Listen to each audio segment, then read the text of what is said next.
मौलाना सरदार अहमद साहब रहमतुल्लाह अलैह के पास ना एक बूढ़ी अम्मा अपना बेटा छोड़ गई। तो हज़रत साहब ने को 2 4 5 महीने रखा। तो बाद में उसकी अम्मा को बुला के कहा कि भाई तू बेवा है, बेटा तेरा यतीम है, मैं नहीं चाहता कि इसका वक्त ज़ाया हो। ये पढ़ने वाला कोई नहीं, सारे नहीं भाई पढ़ने वाले होते। अब यहाँ वाला माँ बैठे हैं, मैं बेअदब भी ना हो जाऊँ। कुछ पूरे 8 साल लगा के भी आ जाते हैं, सनद भी उनके पास होती है। नाराज़ ना हो जाना, ये तो सब अच्छे लोग हैं। सनद होती है पर पता पुता कोई नहीं होता। ये आला हज़रत ने लिखी है बात। सनद होती है, पूरी डिग्री होती है, उस पर कई लोगों के साइन भी होते। तो बहुत सारे तालिब इल्म ऐसे होते हैं जो मदारस में कहते हैं मैं फाजल फलां हूँ, लेकिन कोई शय पास। तो मौलाना सरदार अहमद साहब मुहद्दिस आज़म पाकिस्तान रहमतुल्लाह अलैह उस बूढ़ी को कहने लगे तेरा बेटा कुंद देना है, पढ़ना पढ़ाना इसने कुछ भी नहीं। तो यतीम बच्चा है, कल को तो कहेगी कि मेरे बेटे ने वक्त ज़ाया किया तो वापस ले जा। बूढ़ी अम्मा रोने लग गई, कहने लगी मैं पढ़ाने तो नहीं लाई थी, मैं तो आपको रब का वली समझती हूँ, मैं तो नौकरी कराने लाई थी। नौकरी हज़रत अनस बिन मालिक कहते हैं मेरी अम्मा भी हुजूर की बारगाह में दे गई थी। तो हुजूर की बारगाह में ये नहीं कहा था कि या रसूलल्लाह पढ़ा दें, हाँ हाँ मैं जिम्मेदारी से बात कर रहा हूँ। ये नहीं कहा था हुजूर मुजाहिद बना दें, ये थोड़ी कहा था कि या रसूल अल्लाह सल्लल्लाहु ताला अलैहि वसल्लम से मुफस्सिर मुहद्दिस मुहक्किक मुफ्ती बना दें। हज़रत अनस की अम्मा कह गई थी सोनिया जब तक ये रहेगा ना आपकी नौकरी करेगा, ये घर के काम काज करेगा, ड्यूटी करेगा, हुजूर ये आपकी नौकरी करेगा। तो मेरे महबूब ने फिर दुआ कर दी, अल्लाह इसे बरकत अता फरमा। तुम समझता है खिदमत वाला खाली रह जाता है? जितना जायका खिदमत वाले को मिलता है, जो उसके नसीब में आता है, वो किसी का नसीब कहाँ भाई। हजरत अनस कहते हैं हुजूर ने दुआ कर दी, बरकत की। मुझे तो खेती बाड़ी आती भी नहीं थी, पर लोगों के बाग में साल में 1 दफा फल लगता था, मेरे बाग में 2 दफा लगता था। हुजूर ने दुआ कर दी अल्लाह इसे औलाद दे। फरमाते हैं मेरे बेटे, मेरे पोते, मेरे नवासे, मेरी बेटियां, फरमाते हैं मैं जिंदा हूं और मेरी 100 औलादे मौजूद हैं। परेशान हो गया 100 सुन के बच्चे 2 ही अच्छे, 100 औलादे मेरी मौजूद हैं। हजरत अनस बिन मौलाना सरदार अहमद साहब के पास ना छोड़ गई बच्चा, कहने लगी हजरत जी मैं को पढ़ाने के लिए थोड़ा छोड़ गई हूँ, मैं तो इसलिए छोड़ के गई हूँ कि आप मेहरबानी करें, खिदमत कराएं। तो हजरत जी कहने लगे कोई ऐसा काम ही नहीं, खिदमत वाला क्या कराऊं। कहने लगी पट्ठे पवा लिया करो जी। हूँ लड़ पेंदे ने, कहने ने बच्चे काम करते हैं मदरसे का। हालांकि अब कहाँ बच्चे काम करते हैं, अब तो गुजर गया दौर, अब तो बच्चे काम कराते हैं। अब बच्चे भी नाराज हो रहे हैं, घूर घूर के देख रहे हैं। सही पह रहा हूँ आपको, बच्चे काम कराते हैं, बच्चे कहाँ काम करते। कहने लगी ये चारा डाले करेगा आपकी भैंसों को। तो हजरत ने उसको कहा कि बीबी चारा मेरी भैंसों को डालने के लिए मैंने बंदा रखा हुआ है, तो तू जा ले जा। कहने लगी हाथ बांध के हुजूर मेहरबानी करें रख ले, चारा डालेगा। और पुत्र तवज्जो से चारा डालना हजरत की भैंसों को। रोने लगी, हजरत ने रख लिया, महीने का खर्चा भी देते। शाम को ना वो सारा दिन काम करता, शाम को आके पैरों में भी बैठ जाता। हजरत जी लाएं तेल थोड़ा सा, पैर ना दबा दूं। 8 साल साथ वाले पढ़ते रहे, ये बेचारा नौकरी करता रहा। मेरा रूप भी नहीं ते मेरा रंग भी नहीं, और मैनू यार मनान दा टंग भी नहीं। कभी कभी ना हजरत बिलाल हबशी फारग होते ना, तो नबी पाक की बारगाह में अर्ज़ करते हुजूर कोई काम तो नहीं, सारे हो गए, हुजूर जाऊं ज़रा, चले जाते। एक दिन सलमान फारसी कहने लगे या रसूलल्लाह ये बिलाल कहाँ जाता है। फरमाया जा देख के तो आ। हजरत सलमान वापस आए तो आके रोने लगे, कहने लगे सोनिया जब यहाँ से जाता है ना तो जाके सैयदा फातिमा की चक्की पीसनी शुरू कर देता, बीबी साहबा के काम करने लगता है, घर में जाके असनैन की ड्यूटी करता है, वहाँ भी काम यहाँ भी काम। वो चारा डालता रहा, उसने चारा डाला। हजरत मुहद्दिस आज़म की भैंसों को दस्तारे फजीलत का वक्त आ गया, सारे पगड़ियाँ सजा के आ गए, आज दस्तार होगी। ये ना पीछे होके बैठ गया, चूँकि पढ़ा ही नहीं था तो दस्तार का है कि दस्तार तो उसकी जो पढ़ेगा, हमने तो पढ़ा ही नहीं, हमने तो यार पढ़ा, घर पढ़ा, ड्यूटी करी। हज़रत मुहद्दिस आज़म रहमतुल्लाह अलैह के यहाँ जब ऐलान होने लगा ना कि अब दस्तार होगी, तो हज़रत ने पहला ऐलान उसका फरमाया। तो मजा वाला बंदा कपड़े भी कदी कदी बदलता है ना, वो कहता है जिस हाल में भी था मैं पलट के देखने लगा कि पढ़ा पढ़ाया तो है, कोई शय नहीं। तो ये माजरा क्या है, पीछे से उठ के आए। तो कहते हैं बाकियों की दस्तार किसी आलिम ने की, किसी सूफी ने की, लेकिन ये भैंसों को चारा डालने वाला जब आया तो मुहद्दिस आदम ने फरमाया पगड़ी के बाल को कोई हाथ ना लगाए, ये सारी दस्तार मैंने करनी है। और फरमाते हैं हजरत बाल भी देते जाते थे और आंसू भी बहाते जाते थे, माथा भी चूमते थे और फरमाते थे दस्तार के बाद चला तो नहीं जाएगा यार, मुझे तो इबादत भी नहीं रह गई, मुझे तो चाबियों को भी नहीं पता कौन सी कहाँ रहती है, जाएगा तो नहीं तू? तो रो पड़ा, कहने लगा सोने जाए तो वो जिसके पल्ले कुछ है हो, आता जाता तो है कुछ नहीं, मुझे किसने रखना है, मैंने कहाँ जाना है, इधर कहाँ तो इधर ही रहूँगा। वो उस तालिब इल्म के सारे उस्ताद भाई कहते हैं उसने दस्तार कराई, पढ़ा पढ़ाया कुछ नहीं, पर जो मसला अड़ जाता था ना, वो जो अड़ जाता था ना, वो जाके उससे पूछते थे तो किताबें खोलने की ज़रूरत नहीं पड़ती थी। मौलाना अमजद अली साहब आज़मी रहमतुल्लाह अलैह फरमाते हैं यकदम आला हजरत का दरवाज़ा खुला, ये भी मेरे आला हजरत की ज़िंदगी है, इसे भी देखो, यकदम दरवाज़ा खुला तो बूढ़े इमाम के पैरों में जूता कोई नहीं और आला हजरत सर पट दौड़े। मैं करीब गया, मैंने कहा हुजूर मैं सदके जाऊं, कहाँ जा रहे हो? कहने लगे किसी ने बताया मेरा मुर्शद का बेटा रेलवे स्टेशन से गुजरने वाला है, अमजद अली देर न कर यार, कहीं शहजादा नाराज ना हो जाए, मेरे मुर्शद का बेटा, मेरे शेख का पोता, यार जरा जल्दी कर।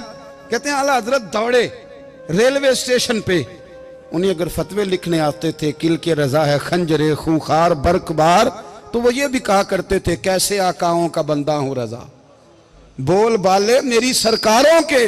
दौड़े गए रेलवे स्टेशन पे और बूढ़े शेख सदरुल शरिया कहते हैं मैंने कहा हुजूर मैं ना चला जाऊं? कहने लगे ना पुत्र, मैंने बड़ा नमक खाया उस घर का, मैंने बड़ी नौकरी करी है, मेरी अपनी ड्यूटी है, तुम्हारी तो नहीं ना। मेरे शेख फरमाते रेलवे स्टेशन पे हजरत खड़े हैं तो एक मुसाफिर उतरता, उसके करीब जाते अदब से सलाम लेते तो कहते मारेरा शरीफ से तो नहीं कोई आया? कहते वो मुसाफिर गुजर जाता, दूसरा आता तो फिर करीब जाते, कहते वो उसके आस्थाने से तो नहीं आए, उधर से तो नहीं कोई आया। कहते सारे गुजर गए, जिन मुसाफिरों ने उतरना था उतर गए, ट्रेन चल पड़ी। तो मैंने कहा हुजूर किसी ने आपको गलत इत्तला दी थी, शहजादे तो आए नहीं। कहने लगे यार इत्तला गलत थी या ठीक थी, पर यहाँ तक आने का मज़ा बड़ा है। आप समझ सकते हैं आला हजरत के दो बेटे हैं, हुज्जतुल इस्लाम मौलाना हामिद रज़ा खान साहब और मुफ्ती आज़म आलम इस्लाम, दोनों शहजादे इतने बड़े शहजादे थे कि दोनों अपने अपने वक्त के सबसे बड़े मुफ्ती हुए। ये भी तो मेरे आला हजरत है ना, इसको भी तो ज़रा समझो ना। खुशकी और फिर खुशकी और फिर खुशकी। एक दिन पीर साहब ने कहा, नूरी मियाँ साहब, क्या अहमद रज़ा यार वो भैंसें रखी हुई हैं तो उनको ना गीदड़ आके तंग करते हैं, तो दो कुत्ते मिल जाए ना कभी, तो चलो रात को पहरेदारी करेंगे, दो कुत्ते मिल जाएं। मैं अक्सर सोचता हूँ कि आला हजरत तो आलिम थे, उनका कुत्तों से क्या लेना देना। हजरत जी आपने कुत्तों की बात करनी थी तो किसी दुनियादार से करते, दो कुत्ते मिल जाएं तो ज़रा जानवरों की देखभाल करेंगे। फरमाया हुजूर सवेरे ही आ जाएंगे। भाई आपका तो ये शुगर ही नहीं, तो आप कहाँ से लाएंगे? दिन चढ़ा तो दोनों बेटों के गले में रस्सियाँ डाली। आला हजरत को सिर्फ आप फतवे की रोशनी में देखते हैं, आपको उस शख्स के दर्द का नहीं पता, उसके जायके का नहीं पता, वो किस स्टेज का आदमी है, स्टेटस क्या है तरीकत में, शरीयत में, इश्क में। दोनों शहजादों के गलों में रस्सियां और पकड़ा हुआ है। तो नूरी मियाँ साहब कहते हैं मैं चारपाई पे बैठा था तो नीचे बिठाल दिए दोनों बच्चे, मैं उठ के खड़ा हो गया। मैंने कहा मौलाना ये क्या? कहने लगे हुजूर ड्यूटी भी करेंगे और रोटी भी नहीं मांगेंगे। जिन्हां तना विच इश्क न रचिया कुत्ते ना थी चंगे, मालक देकर राखी कर दे साबर भुखे नंगे। किधर गया ज़ौक़, किधर गया वो दर्द? और फिर जब बारी आई रसूलुल्लाह के प्यार की, जब बारी आई नबी पाक की मोहब्बत की, तो फिर फाजिल बरेलवी का कद अगर लिखने में कमाल है ना, तो महबूब के प्यार करने में भी कमाल है। उन्होंने ना सारी ज़िंदगी, यानी सारी ज़िंदगी ये कह के गुजार दी कि इश्क तेरे सदके जलने से छुटे सस्ते, जो आग बुझा देगी वो आग लगाई है। एक सैयद साहब थे, मकान बन रहा था आला हजरत का, तो सामने ना बिल्कुल लाइब्रेरी थी। तो जब मकान बन रहा होता है तो तब सारे मिस्त्री मजदूर अंदर ही होते हैं, तो सब का आना जाना था, सब लोग आते जाते थे बिला झिझक। तो वो सैयद साहब भी एक दिन आ गए, सामने लाइब्रेरी में मिले, फिर चले गए। कुछ दिनों के बाद घर मुकम्मल हो गया, अब औरतें भी आ गईं। तो शाह जी को पता नहीं था, वो पुराना ही माहौल समझ के ना, मौलाना ज़फ़रुद्दीन बिहारी कहते हैं पुराना ही माहौल समझ के तो अंदर आ गए। और जैसे ही अंदर दाखिल हुए, सामने घर की औरतें देखी, तो शाह जी माजरत माजरत माजरत करते परेशान हो गए। और फिर जब दोबारा पलटने लगे तो आला हजरत दौड़ के गए, हाथ चूमे, कहने लगे शाह जी आपको तो पता नहीं था, और आप मेहरबानी करें ये माजरत वाला लफ्ज़ वापस लें, ये मेरे घर की औरतें नहीं, ये तो सैयदों की बांदियाँ हैं, ये तो नौकरानियाँ हैं, तो आप मेहरबानी करें, ये अंदाज आपका जो है ये दुरुस्त नहीं, आप मेहरबानी पर अंदर आएँ। और फिर सारे ख़ानदान को लेके पर्दे के पीछे खड़ा किया और कहने लगे शाह जी को गलती लग गई, उन्होंने हमसे माजरत की, अब हम सारे मिल के उनसे माजरत करेंगे, इसलिए कि ये रसूलुल्लाह का ख़ानदान। यार थोड़ा बहुत 2-4 लफ्ज़ जिस बंदे को आ जाए ना, 2-4 लफ्ज़, मैं ज़ाती तौर पे ना, आपको पता है मैं तो नात खानों से तो हमारी बनती नहीं, बहुत सारे नात खान तो हमें वैसे ही नहीं। मैं कहता हूँ नात आने दे जाने का नाम नहीं, नात तो कलाम का नाम है। किसी बुजुर्ग की बात पढ़ो, कुछ मतलब उसमें कुछ ज़ौक़ हो, कुछ दर्द हो, ये क्या बात हुई जो आजकल काम शुरू है। लेकिन आपको पता है हम नात खां की भी इज़्ज़त करते हैं।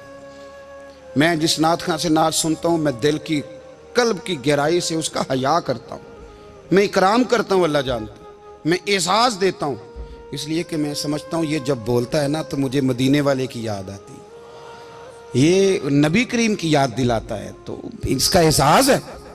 आला हज़रत फ़ाज़िल बरेलवी रहमतुल्लाह ताला अलैह ने नबी करीम से मोहब्बत की और हुजूर सैयद आलम सल्लल्लाहु अलैहि वसल्लम से ताल्लुक़ रखने वाली हर शय से मोहब्बत की।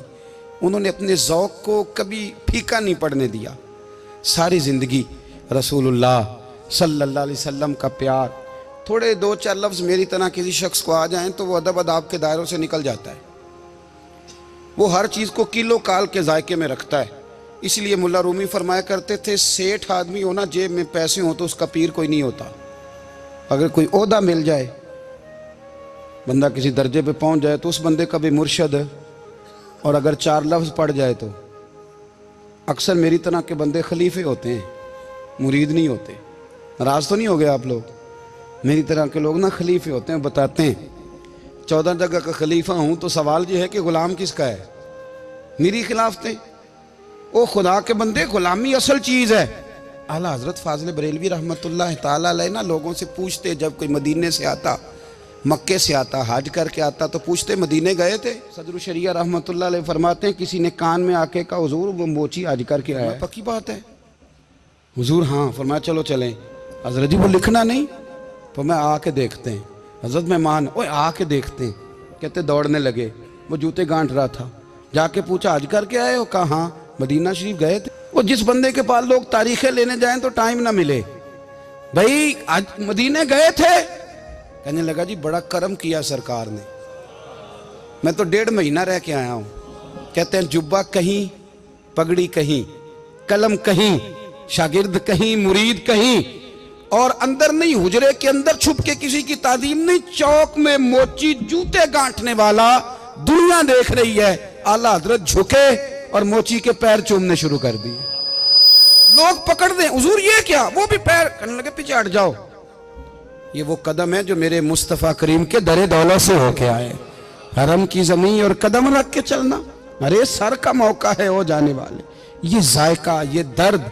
तो आला हजरत ने ना ज़ौक़ वाली ज़िंदगी गुजारी, अदब वाली ज़िंदगी गुजारी, प्रेम वाला वक्त गुजारा, इश्क वाला वक्त गुजारा। हजरत बिलाल हबशी कभी सिपा सालार बने थे किसी जंग में, किसी सूबे के गवर्नर बने हो?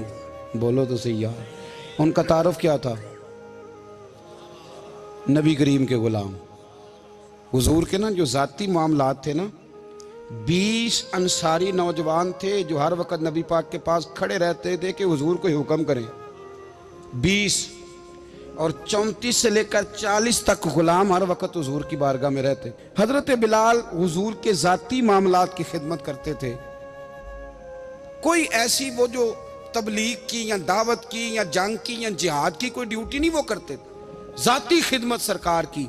हजरत उमर फारूक वो शख्स हैं कि जिन्होंने कभी किसी बंदे को खातर में नहीं लाए वो, लेकिन जब हजरत बिलाल आते थे ना तो जनाब उमर उठ के खड़े होते थे, कुर्सी छोड़ते थे और फिर एक नारा लगाते थे, कहते थे या बिलाल अंता सैयदुना, बिलाल तू हमारा सरदार है यार, तू हमारा। यानी इश्क का ज़ौक़ पूरा करना उन्हें भी आता था। इसलिए मेरा मशवरा है, मेरी राय है, और जो मेरा हुक्म मानने वाले हैं उनके लिए मेरा हुक्म है कि ज़ौक़ ना कभी भी ख़राब करना, कभी भी ना ज़ौक़ ना ख़राब करना, अपना लुत्फ़। मैंने कई दफ़ा, मैं पहली दफ़ा मदीना शरीफ हाज़िर हुआ तो एक बाबा जी मेरे आगे आगे थे, तो उनको ना धक्के मार रहा था। वो सामने खड़े होते हैं ना, अल्लाह खैर फरमाए, अपनी अपनी ड्यूटियाँ ना, उनकी भी एक ड्यूटी है ना जी। तो वो धक्के मार रहा था तो बाबा उसे कह रहा था तेरी खैर होवे पहरेदारा, रोजे दी जाली चुम लैन दे। उन्हें फिर धक्का मारिया तो फिर उन्हें कहता तेरी खैर होवे पहरेदारा। मैंने, वो बिल्कुल अनपढ़ बाबा जी थे पर मुझे उन्होंने बहुत बड़ी बात समझा दी, मैंने उनसे बड़ा सीखा, मिंबर पे जिक्र कर रहा हूँ। वो तीसरी दफा फिर धक्का मारा, तेरी खैर होवे पहरेदारा, रोजे दी जाली। तो बाबा जी बाहर निकल आए तो मैं भी पीछे निकल आया। तो मैंने कहा बाबा जी यहाँ कुछ इन्होंने बांग्लादेशी और हिंदुस्तानी भी रखे हुए हैं, पर ये तो अरबी था खालस। उन्होंने कदों तो भी समझ आती सी, तुसी पंजाबी का शेर सुनाई जा रहे हो। कहते पुत्र मैनू भी पता है उन्होंने नहीं समझ आ रही, पर मैं तो अपना रांझा पै राजी करता सा। मैनू पता है उन्होंने कहा ओ यार असी रांझा भी तो राजी करना है कि नहीं, कि सारी जिंदगी किलो काल के झगड़े में पड़े रहना। ऐ इश्क तेरे सदके जलने से छुटे सस्ते, जो आग बुझा देगी वो। और एक जगह पे आला हजरत कहते हैं जान दे दी वादा दीदार पर, हमने जान दे दी। हाँ, खाली उसने वादा किया था कि आऊंगा, आया नहीं था, पर जान हमने पहले दे दी। तो इसलिए ना ज़ौक़, शौक़, प्यार, वारफ्तगी, मोहब्बत असातिज़ा के लिए, बुज़ुर्गों के लिए, उलमा के लिए, मशाइख के लिए, बड़ों के लिए, ना ज़ौक़ ना कभी ख़राब होने पाए। अल्लाह आपको सलामत रखे। और कुछ दुआएं मैंने दे दी हैं, कुछ अल्लाह जानता है मेरे दिल में हैं, वो मैं देता रहता हूँ। अल्लाह आपको हमेशा शाद व आबाद फरमाए।